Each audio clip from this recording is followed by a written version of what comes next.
Les saludo muy cordialmente, mis queridos hermanos y hermanas, y les deseo un sábado lleno de las bendiciones del Señor. El tema que tenemos para hoy se titula El Conspirador.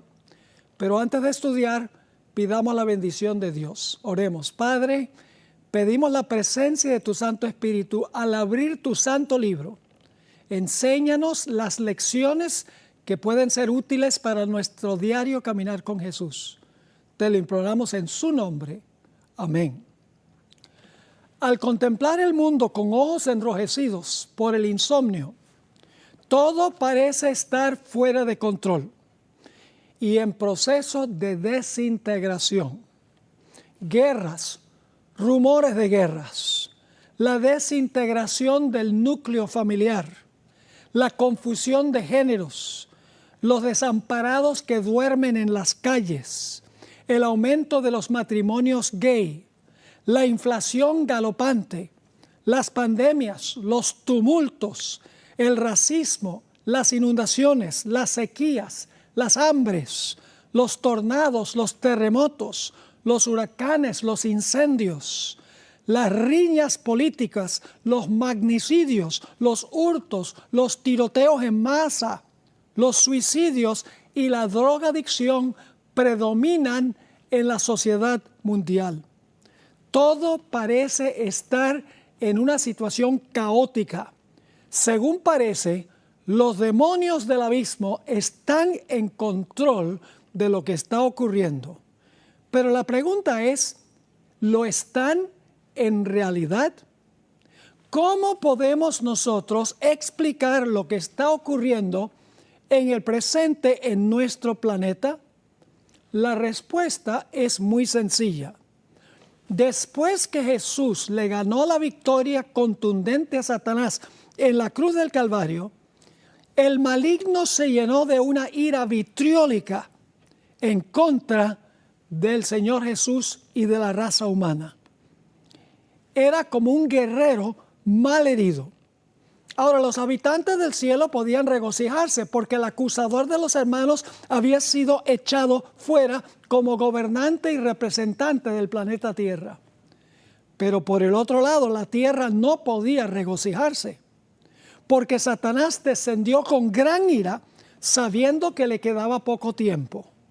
Como león herido, Satanás salió buscando a quien devorar, según Primera de Pedro, el capítulo 5 y el versículo 8. Después de ascender al cielo, el Espíritu Profecía nos dice que los ángeles de Satanás salieron como leones rugientes a procurar la destrucción de los seguidores de Jesús. Primeros Escritos, página 191. Al acercarnos al final de la historia, Satanás intensificará sus ataques en contra del pueblo de Dios, haciendo un último y gran esfuerzo por retener su reino y su dominio, pero sabemos que no tendrá éxito. Quiero leerles de Apocalipsis el capítulo 12 y el versículo 10 y el versículo 12, a donde se describe la actitud de los seres celestiales y el peligro que afrontaba la raza humana después de la ascensión de Jesús. Dice ahí en Apocalipsis 12 y el versículo 10, entonces oí una gran voz en el cielo que decía, ahora ha venido la salvación, el poder y el reino de nuestro Dios y la autoridad de su Cristo, porque ha sido lanzado fuera el acusador de nuestros hermanos, el que los acusaba delante de nuestro Dios día y noche. Así que fíjense que este versículo nos dice que Satanás fue lanzado fuera en la cruz. Ahora quiero leer otro par de textos que describen también este momento. En el Evangelio según San Juan, el capítulo 12, y el versículo 31 al 33 nos dice que Satanás fue echado fuera en la cruz del Calvario. Dice así, ahora es el juicio de este mundo. Ahora el príncipe de este mundo será echado fuera. Y yo, aquí está hablando Jesús, y yo, si fuere levantado de la tierra, a todos atraeré a mí mismo. Y decía esto dando a entender de qué muerte iba a morir. La muerte de Cristo le ganó la victoria contundente a Satanás. Fue echado fuera como gobernante y representante de este mundo. El cielo, como vimos, se podía regocijar, pero no la tierra. Vamos a volver a Apocalipsis, el capítulo 12 y el versículo 12, donde nos dice: por lo cual alegraos cielos y los que moráis en ellos. Fíjense los plurales. Alegraos cielos y los que moráis en ellos. Es decir, el cielo se podía regocijar. Pero noten qué pasa con la tierra. ¡Ay de los moradores de la tierra y del mar! Porque el diablo ha descendido. ¿Cómo? A vosotros con gran ira, sabiendo que tiene poco tiempo. Así que en el cielo, alegraos cielos. En la tierra, ¡ay! El diablo ha descendido a vosotros, teniendo gran ira, sabiendo que tiene poco tiempo. Con el paso de los años, me he dado cuenta más y más lo que es la importancia de la historia. La historia es importante porque la historia se repite. Lo que ocurrió en el pasado ocurrirá nuevamente en el futuro. La historia se repite porque Dios no cambia, porque Satanás no cambia y porque en su mayoría los seres humanos tampoco cambian. Así que la historia nos ayuda a entender lo que va a pasar en la profecía. Lo que ocurrió en el pasado sucederá de nuevo en el futuro. Noten lo que dice Eclesiastés, el capítulo 1 y el versículo 9, y estoy leyendo de la versión Reina Valera de 1960. ¿Qué es lo que fue? Lo mismo que será. ¿Qué es lo que ha sido hecho? Lo mismo que se hará. Y nada hay nuevo debajo del sol. Allí se habla de la repetición de la historia. ¿Qué es lo que fue? Lo mismo que será. ¿Qué es lo que ha sido hecho? Lo mismo que se hará. Noten Eclesiastés, el capítulo 3 y el versículo 15, y estoy leyendo de la Nueva Versión Viviente, que dice así: los sucesos del presente ya ocurrieron en el pasado, y lo que sucederá en el futuro ya ocurrió antes, porque Dios hace que las mismas cosas se repitan una y otra vez. El mismo texto de Eclesiastés 3:15, en la versión Dios habla hoy, dice así: nada existe que no haya existido antes, y nada existirá que no exista ya. Dios hace que el pasado se repita. Es decir, la historia es valiosa porque nos enseña lo que Satanás tiene planes de hacer en el futuro. Como obró en el pasado, obrará en el futuro. Y como Dios obró en el pasado, obrará también en el futuro. La historia que nosotros vemos a simple vista es solo una pequeña fracción de la verdadera historia que se está desarrollando en el mundo invisible. Un historiador solo puede describir eventos visibles que ocurrieron en el pasado, con ciertas personas, en cierto lugar y en cierto tiempo. Pero la verdadera historia se está escribiendo en el mundo que no está visible a los ojos físicos. La historia detrás de la historia se escribe detrás del telón, y es una batalla entre Cristo y Satanás por el dominio del mundo. Detrás de los eventos visibles de la historia hay una mano invisible que dirige los eventos de la historia hacia el fin que Él ha establecido. El apóstol Pablo describió vívidamente esta guerra oculta a los ojos humanos. En Efesios el capítulo 6 y el versículo 13, el apóstol Pablo escribió, porque no tenemos lucha contra sangre y carne. Por esas palabras se refiere a seres humanos. No tenemos lucha contra sangre y carne, sino contra principados, contra potestades, contra los gobernadores de estas tinieblas de este siglo, contra las huestes espirituales de maldad en las regiones celestiales. Es decir, nuestra guerra no es meramente con cosas que se ven, con personas que se ven. Nuestra guerra es con poderes espirituales que están obrando en el mundo invisible. Elena White escribió que la historia que ocurrió en los días de Esther se repetirá en principio en el futuro. En la matutina El Cristo Triunfante, página 368, Elena White escribió lo siguiente: Satanás inspiró el plan de eliminar a toda la nación judía en los días de Esther. Satanás inspiró el plan a fin de librar de la tierra a la tierra de aquellos que preservaban el conocimiento del verdadero Dios. Y luego escribe esto: la historia se repite.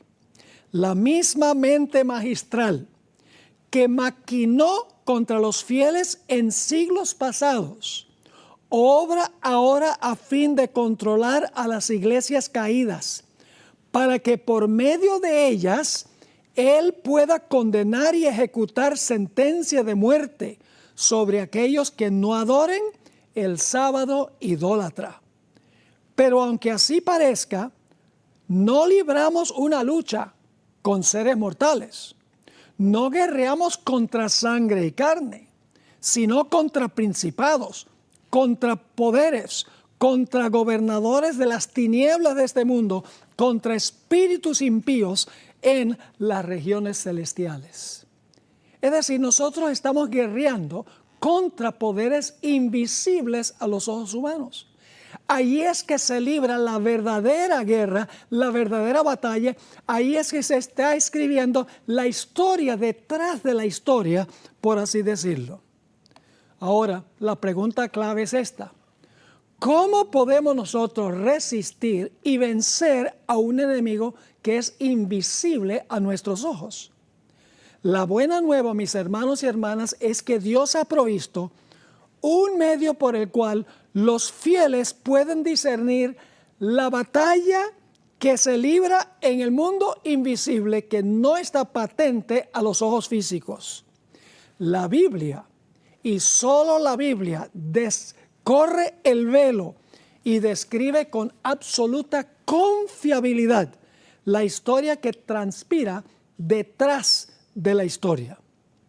Elena White escribió unas palabras muy profundas en el libro La Educación, página 157. Dice así: en los anales de la historia humana, el crecimiento de las naciones, el levantamiento y la caída de los imperios parecen depender de la voluntad y las proezas del hombre. Es decir, cuando uno ve la historia que está ante nuestros ojos físicos, pareciera que los eventos ocurren de acuerdo a la voluntad y las proezas del hombre. La cita sigue así: los sucesos parecen ser determinados en gran parte por el poder y la ambición, el capricho del hombre. Ahora escuchen bien: pero en la palabra de Dios se descorre el velo y contemplamos detrás, por encima y a través el juego y el contrajuego de los intereses, las pasiones y el poder de los hombres. Vemos los agentes del ser misericordioso que ejecutan silenciosa y pacientemente los consejos de la voluntad de Dios. Así que cuando uno ve la historia que está ante nuestros ojos, pensamos que la historia se está desarrollando entre seres humanos. Pero detrás del escenario, detrás del telón, hay una batalla invisible entre dos poderes, Cristo y Satanás, por el dominio de la historia. Podemos comparar el desarrollo de los eventos históricos a un juego de ajedrez. El movimiento de las fichas por los jugadores equivale a los movimientos históricos. Cada jugador, Satanás en un lado de la tabla y Dios en el otro lado, cada jugador tiene la intención de frustrar las jugadas del otro con el fin final de poner al otro en jaque mate. Si un jugador, sin embargo, supiera antes de comenzar el juego todas las jugadas que iba a hacer su contrincante, ¿habría alguna posibilidad de que ese jugador perdiera? Claro que no. El juego y el contrajuego de la historia es una batalla entre Cristo y Satanás. Y Cristo tiene una ventaja muy grande sobre Satanás, porque Cristo ya conoce todas las jugadas que va a hacer Satanás antes que comience el juego. Dios no comete errores en el manejo de la historia, porque Dios conoce todas las jugadas que va a hacer Satanás antes de comenzar el juego. Por otro lado, Satanás tiene que adivinar cómo va a jugar Dios en la historia. Y por eso Satanás comete errores, porque tiene que adivinar cómo va a jugar Dios. Noten lo que dice Isaías 46 y el versículo 9 al 11, sobre el hecho de que Dios conoce el fin desde el principio y por eso se cumplirá su voluntad. ¿Qué es lo que distingue al Dios verdadero de todos los falsos pretendientes? Aquí está la respuesta, Isaías 46, 9. Aquí habla Dios. Acordaos de las cosas pasadas desde los tiempos antiguos, porque yo soy Dios y no hay otro Dios, y nada hay semejante a mí. ¿Por qué es que no hay otro Dios? ¿Por qué es que solo hay un Dios y nadie hay semejante a Dios? Aquí viene la respuesta. Que anuncio lo por venir desde el principio y desde la antigüedad lo que aún no era hecho. Que digo, mi consejo permanecerá y haré todo lo que quiero. Que llamo desde el oriente al ave y de la tierra lejana al varón de mi consejo. Yo hablé y lo haré venir. Lo he pensado y también lo haré. Dos puntos claves en estos versículos. Número uno, Dios conoce el fin desde el principio. Sabe todas las jugadas que va a hacer Satanás a través de la historia y Dios juega con el fin de contrariar lo que él sabe que Satanás va a hacer. Satanás, por el otro lado, tiene que adivinar lo que va a hacer Dios. Y como Dios conoce el fin desde el principio, no puede fracasar el plan de Dios. Su consejo permanecerá.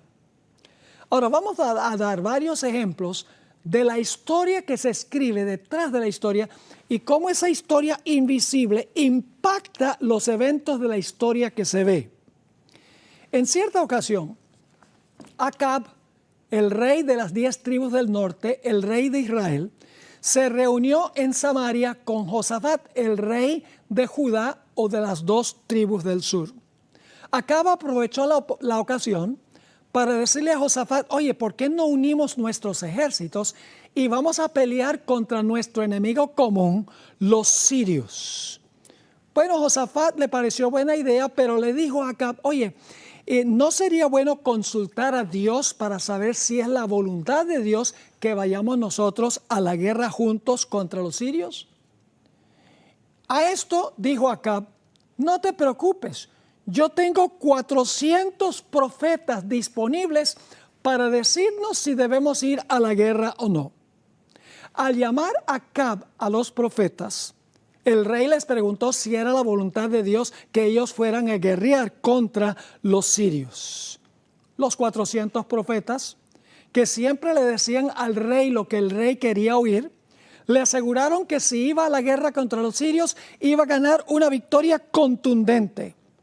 Pero Josafat no estaba satisfecho con estos profetas que eran en realidad falsos. Y por lo tanto le dijo a Acab: oye Acab, ¿no tienes por acaso a un profeta de Jehová por allí? Y Acab lo miró y le dijo: sí tengo un profeta de Jehová, y allá lo tengo en prisión, lo tengo en el calabozo, porque no hace sino profetizarme mal, nunca me dicen lo que yo quiero oír. Y entonces Josafat dice: ese debe ser el verdadero profeta de Dios, porque allí es que pasan el tiempo los verdaderos profetas en el calabozo.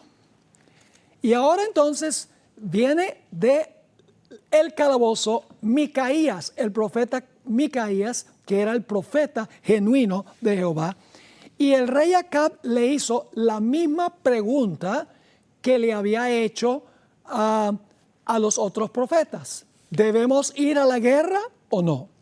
Ahora, antes de examinar la respuesta que dio Micaías al rey, vamos al final de la historia para ver qué pasó con Acab. Porque Acab aceptó el consejo de los 400 profetas y se fue a la guerra igual. Así que vamos a leer la conclusión de la historia primero. Segunda de Crónicas, el capítulo 18 y el versículo 33 y 34 nos dice cuál fue el resultado de Acab ir a la guerra. Dice allí, Segunda de Crónicas 18, 33 y 34. Mas disparando uno el arco, este es uno de los combatientes de Siria, mas disparando uno el arco a la aventura, hirió al rey de Israel entre las junturas y el coselete. Él entonces, Acab, dijo al cochero: vuelve las riendas y sácame del campo, porque estoy mal herido. Y arreció la batalla aquel día, por lo que estuvo el rey de Israel en pie en el carro enfrente de los sirios hasta la tarde, y murió al ponerse el sol. Así que, ¿cuál fue el resultado de Acab aceptar el consejo de los 400 profetas falsos? El resultado fue que él fue a la guerra y en la guerra lo mataron. Ahora regresemos otra vez a la pregunta que le hizo Acab a Micaías. Le hizo la pregunta: oye Micaías, ¿debemos ir yo y Josafat a la batalla contra los sirios? ¿Sí o no?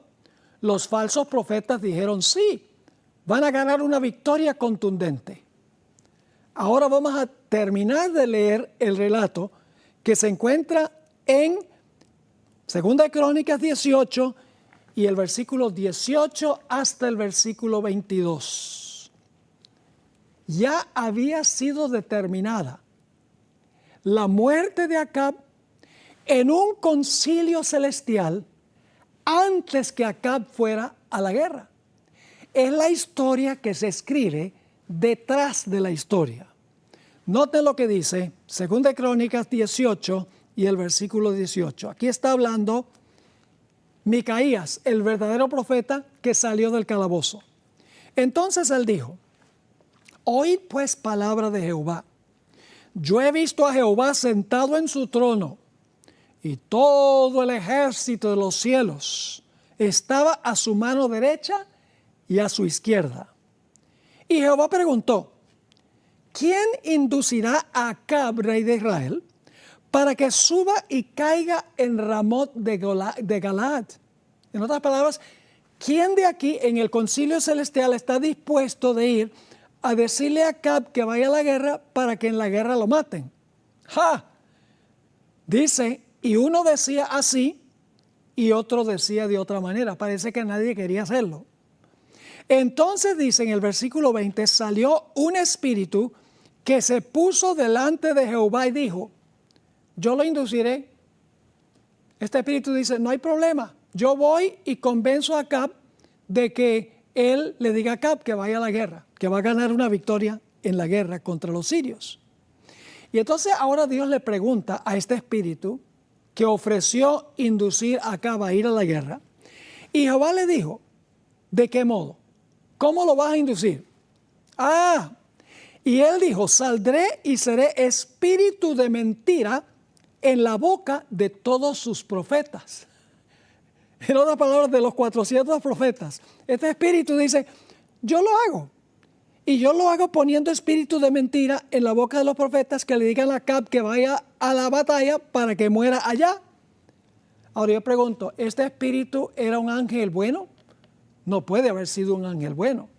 ¿Por qué razón? Porque los ángeles no usan mentira para cumplir los propósitos de Dios. Este espíritu malvado era Satanás, quien podía ir a los concilios celestiales antes que Cristo muriera en la cruz. Eso nosotros lo sabemos porque Jesús dijo que el príncipe de este mundo iba a ser echado fuera. Y leímos de Apocalipsis 12, el acusador de los hermanos ha sido lanzado fuera. La muerte de Cristo sacó a Satanás del cielo como representante de este mundo y como gobernante de este mundo. Así que dice en el versículo 21, y él dijo, saldré y seré espíritu de mentira en la boca de todos sus profetas. Y Jehová dijo, tú le inducirás y lo lograrás. Anda y hazlo así. Dios le dice, te doy permiso. Versículo 22.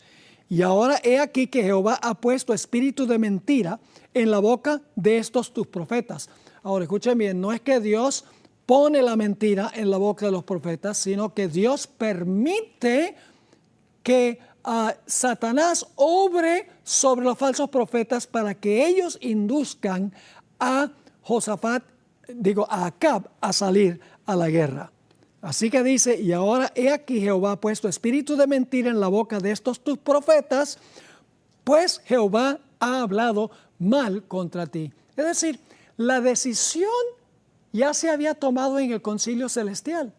Satanás iba a influir sobre los falsos profetas para que los falsos profetas le dijeran a Acab que fuera a la batalla para que lo mataran allá en la batalla. La verdadera historia se estaba escribiendo en el mundo invisible que no se veía con los ojos físicos. Los eventos históricos son solamente repercusiones de eventos que están sucediendo en el mundo invisible. La verdadera batalla se está librando detrás del telón. Vemos pues que la Biblia quita el velo y nos ayuda a comprender lo que está ocurriendo detrás, por encima y más allá de la historia que captamos a simple vista. Los eventos visibles de la historia son tan solo una pequeña fracción de la batalla que se libra detrás del telón. Podemos comparar el juego y el contrajuego de la historia con un témpano de hielo que flota pacíficamente sobre la superficie del Atlántico Norte. A simple vista, el témpano no parece peligroso, pero la trágica historia del Titanic demuestra que la parte oculta del témpano es mucho más grande y peligrosa que lo que se ve en la superficie. La parte visible es tan solo una pequeña fracción del peligro que yace bajo las aguas. Asimismo, los peligros más grandes de la historia están ocultos a la vista y solo se pueden discernir cuando la Biblia descorre el telón. Ahora notemos otro ejemplo. Vamos a mirar por unos momentos el nacimiento de Jesús. Nuevamente captamos que la verdadera historia se está realizando en el mundo que no se ve. Vamos a Mateo, el capítulo 2 y el versículo 16. La historia nos dice que Herodes conspiró para matar a todos los niños menores de 2 años porque temía que iban a ser un libertador que le iba a arrebatar el trono a él. Dice en Mateo 2:16, Herodes entonces, cuando se vio burlado por los magos, se enojó mucho y mandó matar a todos los niños menores de 2 años que había en Belén y en todos sus alrededores, conforme al tiempo que había inquirido de los magos. cualquier historiador podría haber escrito lo que escribió Mateo. El relato nos dice dónde ocurrió el evento, alrededor de Jerusalén. ¿Cuándo ocurrió el evento? Durante el periodo del reinado de Herodes. ¿Y por qué ocurrió? Porque Herodes temía perder su trono. Pero el libro de Apocalipsis descorre el velo y nos revela quién en verdad quería matar a Jesús por temor a perder su trono. Apocalipsis 12 y el versículo 4 dice: y el dragón se paró frente a la mujer que estaba para dar a luz a fin de devorar a su hijo tan pronto como naciese. No fue meramente Herodes. Herodes fue el instrumento visible del dragón de Satanás para matar a Jesús. No era el trono de Herodes el que peligraba. En realidad, el trono de Satanás era el que peligraba. Satanás sabía que el Mesías había venido para arrebatarle su posición como gobernante y representante del planeta Tierra. Había una historia que se estaba escribiendo detrás de la historia. Notemos otro ejemplo.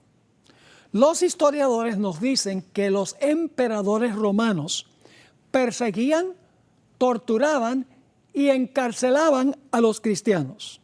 Sin embargo, la Biblia descorre el velo y nos dice que Satanás era el causante de todo esto.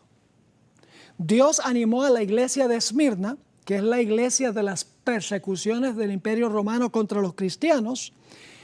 Dice, Dios animó a la iglesia de Esmirna, la iglesia de esa época, a permanecer fieles hasta la muerte. Noten lo que dice Apocalipsis 2 y el versículo 10. Aquí el Señor Jesucristo le dice claramente a la iglesia de Esmirna, la iglesia de las persecuciones del Imperio Romano, lo siguiente: no temas en nada lo que vas a padecer. He aquí, escuchen bien, he aquí el diablo echará a algunos de vosotros en la cárcel para que seáis probados y tendréis tribulación por 10 días, sé fiel hasta la muerte y yo te daré la corona de la vida. Fíjense que el diablo echará a alguno de vosotros en la cárcel. ¿Fue el diablo en persona el que hizo eso? Lógicamente que no. Fueron los emperadores romanos, los reyes de Roma, podríamos decir. Es decir, que cuando los cristianos eran encarcelados, era Satanás instigando a los emperadores romanos para que echaran a los cristianos a la cárcel. Pero en Apocalipsis 2:10 se descorre el velo y dice, el diablo echará a alguno de vosotros en la cárcel. Elena White explicó que en un sentido primario, el dragón de Apocalipsis 12 simboliza a Satanás.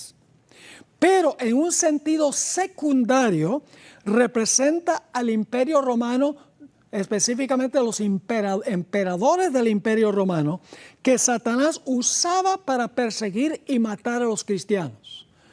Noten lo que dice el Espíritu de Profecía en el Conflicto de los Siglos, página 434. Está hablando de Apocalipsis 12. El capítulo nos dice que el dragón es Satanás. Ya vimos que Satanás es el que quería matar a Jesús, pero usó a un emperador, a un gobernante romano. Ya vimos que Satanás encarceló a los cristianos, pero fue usando a los emperadores romanos. Ahora dice, el capítulo nos dice que el dragón es Satanás. Ese es Apocalipsis 12:9. Fue él quien impulsó a Herodes a procurar la muerte del Salvador. Pero la agente principal de Satanás, ahora escuchen bien, al guerrear contra Cristo y su pueblo durante los primeros siglos de la era cristiana, fue el Imperio Romano. Nuevamente voy a leer eso. Pero la agente principal de Satanás, al guerrear contra Cristo y su pueblo durante los primeros siglos de la era cristiana, fue el Imperio Romano, en el cual prevalecía la religión pagana. Así que, si bien el dragón en su primera instancia representa a Satanás. En un sentido secundario, es un símbolo de la Roma pagana.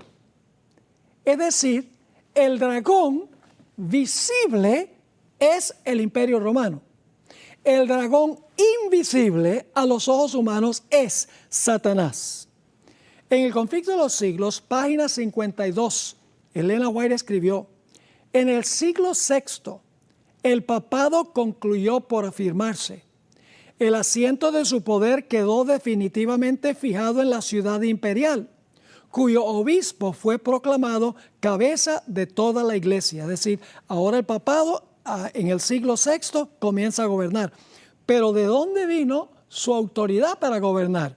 Dice la conclusión de la cita en el Conflicto de los Siglos, página 52, el dragón dio a la bestia su poder y su trono y grande autoridad. Es decir, ahora el dragón gobierna a través de la bestia, a quien le dio el dragón la autoridad. Por eso el Espíritu de Profecía dice algo muy interesante en Testimonios para los Ministros, página 39. Escuchen bien.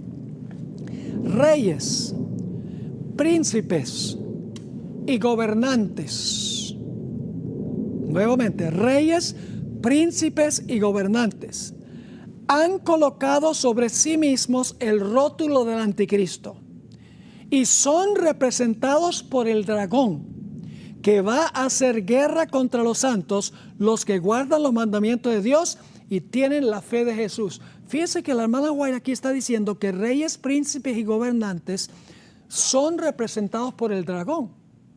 Pero, ¿acaso la Biblia no dice que Satanás es el dragón? Sí, la Biblia dice que Satanás es el dragón. Pero Satanás es el dragón invisible a través del cual los gobernantes, los gobernantes en un sentido derivado son agentes del dragón y la Biblia se refiere a ellos también como el dragón. Notemos otro ejemplo de esto. Según el libro de Daniel, se iba a levantar un cuerno pequeño que iba a perseguir a los santos por tiempos y la mitad de un tiempo. Vamos a leer Daniel 7 y el versículo 25. Hablando del cuerno pequeño que representa el poder papal, que recibió su autoridad y su trono de la Roma pagana, es decir, la Roma pagana, el dragón le entregó su autoridad ahora a la bestia y ahora la bestia se convierte en emisario del dragón. Ya lo vamos a ver. Dice en Daniel 7:25, en cuanto al cuerno pequeño, hablará palabras contra el Altísimo y a los santos del Altísimo quebrantará.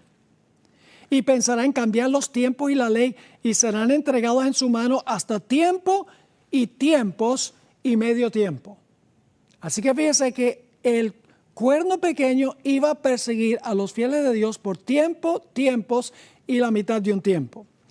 Ahora, Apocalipsis 13 amplía lo que está en Daniel 7 y el versículo 25. Apocalipsis 13, vamos a leer primero el versículo 2 y luego 2 y 3, y luego entonces vamos a leer el versículo 7. Dice, y la bestia, que es lo mismo que el cuerno pequeño, la bestia que vi era semejante a un leopardo, y sus pies como de oso, y su boca como de león. Y ahora escuchen bien. Y el dragón le da a la bestia, el dragón le dio su poder y su trono y grande autoridad. Así que fíjense, el dragón le da a la bestia, que es lo mismo que el cuerno pequeño, le da a la bestia su poder y su trono y grande autoridad. Y ahora la bestia se convierte en el dragón visible. Es un sistema que es visible a los ojos humanos, el poder papal, pero recibió su autoridad del dragón que representa a Satanás. Versículo 3. Vi una de sus cabezas como herida de muerte, una de las cabezas de la bestia, del papado. Pero su herida mortal fue sanada y se maravilló toda la tierra en pos de la bestia. Ahora fíjense que la bestia hace lo mismo que el cuerno pequeño. Por eso sabemos que la bestia es lo mismo que el cuerno pequeño. Dice en el versículo 7, y se le permitió a la bestia hacer guerra contra los santos y vencerlos, lo mismo que vimos en Daniel 7:25. También se le dio autoridad sobre toda tribu, pueblo, lengua y nación. ¿Están viendo? La bestia, el papado, recibe su autoridad y su poder y su trono del dragón. Y entonces la bestia ahora se convierte en el dragón. Y usted dice, pero eso no es lo que dice el texto. Pero vamos ahora a Apocalipsis, el capítulo 12, para que vean algo muy interesante. En Apocalipsis 13, la bestia persigue a los santos por tiempo y la mitad de un tiempo. Pero Apocalipsis 12 va a decir que el dragón fue el que lo hizo. Nota lo que dice Apocalipsis, el capítulo 12, y vamos a leer el versículo, Apocalipsis 12 y el versículo 6, y luego los versículos 13 y 14. Y la mujer, que es lo mismo que los santos del Altísimo, la mujer huyó al desierto, donde tiene lugar preparado por Dios para que allí la sustenten por 1260 días, que es lo mismo que tiempo es la mitad de un tiempo, es lo mismo que 42 meses. Sigue diciendo, y cuando vio el dragón que había sido arrojado a la tierra, esto está hablando de Satanás, quien fue echado del cielo, dice, y cuando vio al dragón que había sido arrojado a la tierra, persiguió a la mujer que había dado a luz al hijo varón. Así que, ¿quién es el que está persiguiendo a la mujer o a los santos del Altísimo? Vimos que en Daniel 7:25 dice que el cuerno pequeño. En Apocalipsis 13 dice que es la bestia. Pero aquí dice que es el dragón el que está persiguiendo a la mujer. Porque Apocalipsis 12 está hablando del poder detrás del poder. Está hablando de Satanás, quien está usando a la bestia y al cuerno pequeño para cumplir sus propósitos. Así que dice, y cuando vio al dragón que había sido arrojado a la tierra, persiguió a la mujer que había dado a luz al hijo varón.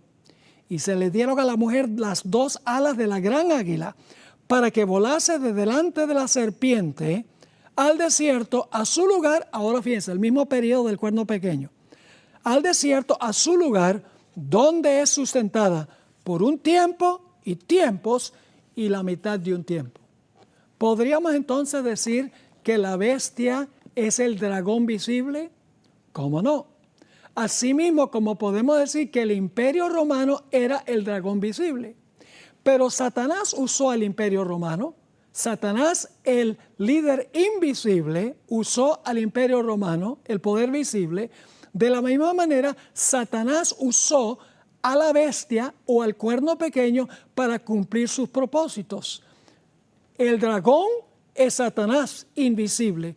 La bestia y el cuerno pequeño son el dragón en forma visible. Ahora vamos al final de la historia. Sabemos que al final del tiempo es la mitad de un tiempo, los 42 meses o los 1260 años, el cuerno pequeño recibió una herida mortal. Cuando se cure la herida mortal, escuchen bien, el dragón manifestará su ira guerreando contra el remanente de la simiente de la mujer. Ahora yo pregunto, ¿el dragón Satanás va a guerrear visiblemente en contra de los santos del Altísimo al final de la historia? No. Satanás es el dragón y él va a usar a la bestia de la cual hablamos, que persiguió a los santos por tiempo, la mitad de un tiempo, y va a usar a una segunda bestia que se levanta de la tierra para cumplir sus propósitos. La bestia que se levanta del mar, que es lo mismo que el cuerno pequeño, y la bestia que se levanta de la tierra van a ser los emisarios de Satanás el dragón. Van a ser los poderes visibles que van a ser lo que dicta el líder invisible, el dragón, que no se ve.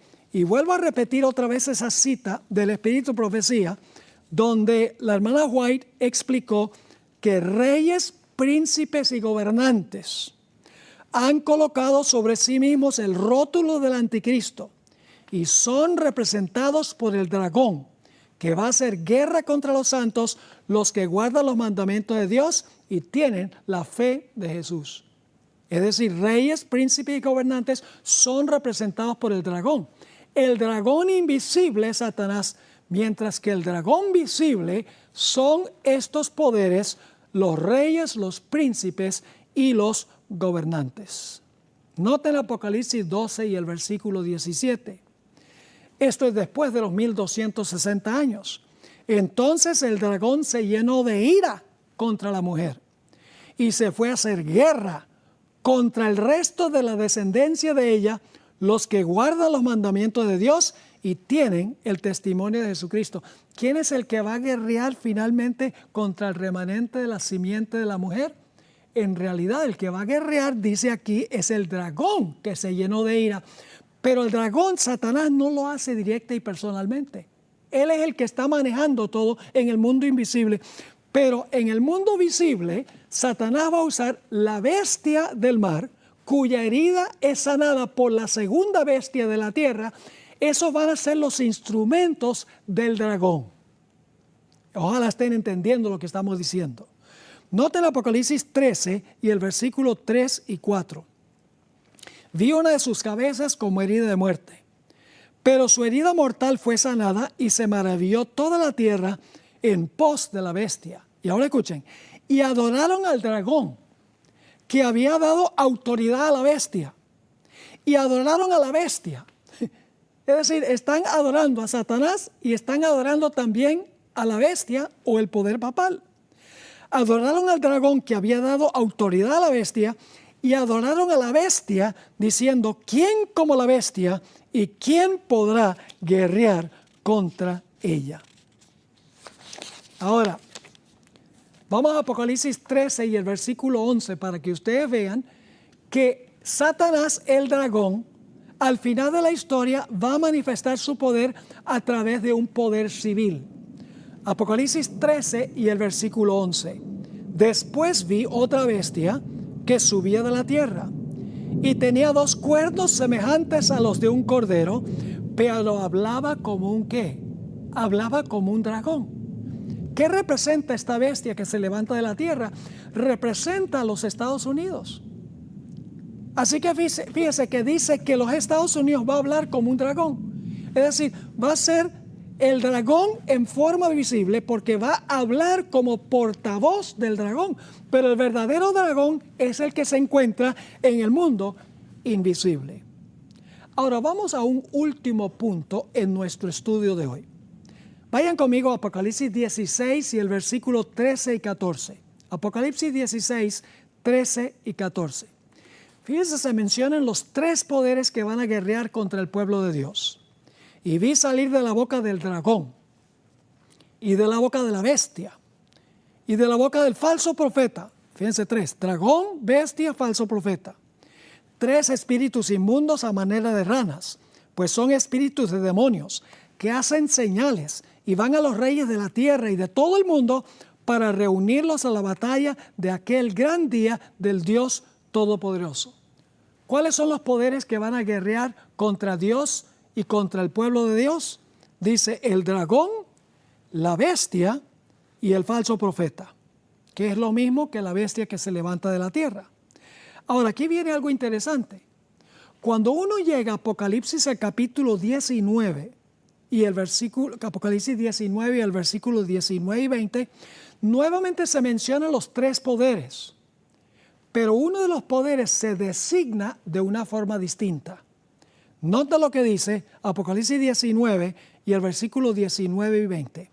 Y vi a la bestia, ahí está uno de los que menciona Apocalipsis 16, 13 y 14. Vi la bestia, y ahora viene el segundo, pero se expresa en terminología distinta.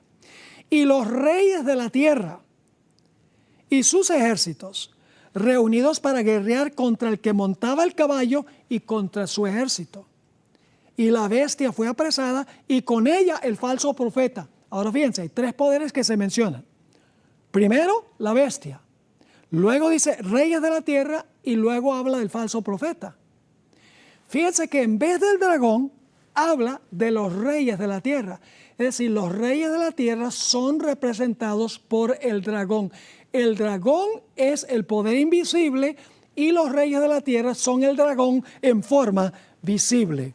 Así que dice, vi a la bestia, a los reyes de la tierra y sus ejércitos reunidos para guerrear contra el que montaba el caballo, contra su ejército. La bestia fue apresada y con ella el falso profeta que había hecho delante de ella las señales con las cuales había engañado a los que recibieron la marca de la bestia y habían adorado su imagen. Estos dos fueron lanzados vivos dentro de un lago de fuego que arde con azufre. Y uno dice, pero no eran tres. Dice, estos dos fueron lanzados vivos dentro de un lago de fuego que arde con azufre. ¿Qué pasó con el otro? Ahora viene un punto muy importante para entender este asunto. Como ya hemos visto, tanto Satanás como el poder civil romano se describen como el dragón. Satanás es el dragón invisible y los reyes son los emisarios visibles del dragón. Es decir, Apocalipsis 19 está usando reyes de la tierra en lugar de el dragón, porque ellos son los emisarios del dragón. Ahora escuchen bien. Antes del milenio, Satanás obra por subterfugio, oculto de la vista, bajo el radar. Es decir, tira la piedra y esconde la mano para que la gente no sepa quién fue el que tiró la piedra. Durante este tiempo, antes del milenio, los reyes de la tierra, que son el dragón en un sentido secundario, están inconscientes de que Satanás ha inspirado sus decisiones y acciones desde el mundo invisible. Es decir, los reyes, antes de que comience el milenio, no están conscientes de que ellos han servido como emisarios del dragón. Son el dragón del dragón, podríamos decir. Están inconscientes, porque Satanás se ha mantenido oculto de los ojos de ellos. Ahora, cuando Jesús regrese por segunda vez, todos los reyes de la tierra que se opusieron al pueblo de Dios morirán y permanecerán así hasta que resuciten después del milenio. ¿Y qué pasará con Satanás? Mientras los reyes están muertos, Satanás estará atado en el planeta Tierra, pero los impíos no lo saben, porque todos están muertos. Murieron inconscientes de que Satanás los había usado para cumplir sus propósitos y sus designios. Después del milenio, los reyes van a resucitar y Satanás estará visible a sus ojos. Sin embargo, Satanás no se va a identificar como Satanás, sino como un príncipe a quien Jesús ilegítimamente le ha usurpado el reino. Satanás será entonces el dragón que dirige a los reyes. Satanás ahora estará visible, mi pueblo. Satanás será entonces el dragón que dirige a los reyes. El dragón en sentido derivado, los reyes. Para ese momento Satanás ya no estará oculto, sino visible. Así lo describe el Espíritu de Profecía en el Conflicto de los Siglos, página 644. Hablando de Satanás, dice, alistará bajo su bandera a todos los ejércitos de los perdidos y por medio de ellos tratará de ejecutar sus planes. Los ejércitos son los emisarios del dragón, pero ahora el dragón no está oculto, está visible y ha convencido a los impíos de que los que están en la ciudad son los enemigos y que el reino le pertenece a Satanás, que se presenta como príncipe de luz. Ahora escuchen, los impíos son sus cautivos. Al rechazar a Cristo aceptaron la autoridad del jefe de los rebeldes. Están listos para aceptar sus sugestiones y ejecutar sus órdenes. Hicieron eso antes del milenio, pero Satanás estaba invisible. Ellos no estaban conscientes de que las decisiones que tomaban estaban en armonía con el que influía todo desde detrás del telón. Así que dice, no obstante, fiel a su antigua astucia, no se da por Satanás. Pretende ser el príncipe que tiene derecho a la posesión de la tierra y cuya herencia le ha sido arrebatada injustamente. Se presenta ante sus súbditos engañados como redentor, asegurándoles que su poder los ha sacado de sus tumbas y que está a punto de librarlos de la más cruel tiranía. Ahora Satanás está visible. Los impíos que están bajo su total control le creen a él lo que él está diciendo y se preparan para atacar la ciudad. Ahora el dragón visible está usando ejércitos visibles para cumplir sus propósitos, pero luego por encima de la ciudad se ve un gigantesco panorama donde Dios presenta todo el plan de la salvación de comienzo a fin. Todos los impíos se dan cuenta cómo Satanás los ha engañado. Ahora Dios está revelando la historia detrás de la historia. Cómo los reyes y los gobernantes se prestaron para ser usados por Satanás inconscientemente porque no podían ver a Satanás, pero implementaron las decisiones de Satanás de acuerdo a las impresiones que él les daba. Y ahora ellos se dan cuenta, al Dios mostrar la historia tal cual ocurrió en esta visión panorámica, y cuando ellos ven cómo Satanás los ha engañado, ellos podrían haber sido no engañados, mis hermanos y hermanas, a través de la Biblia. Podrían haber leído la historia detrás de la historia. Podrían haber sabido que Satanás estaba detrás, invisible, tratando de maniobrar lo que ellos hacían. No tenían excusa. Y ahora se dan cuenta que Satanás los ha estado engañando. Y entonces, ahora Satanás visible, se lanzan contra él para tratar de destrozarlo. Ustedes pueden leer esto en el libro de Ezequiel. Los primeros 10 versículos describe cómo van a desenvainar sus espadas contra el resplandor de este ser que pecó contra Dios en el cielo. Ahora no están engañados, pero para ellos la salvación ha sido perdida porque es demasiado tarde. Ahora se dan cuenta que ellos han sido el dragón del dragón y que van a perecer por las propias decisiones que ellos tomaron.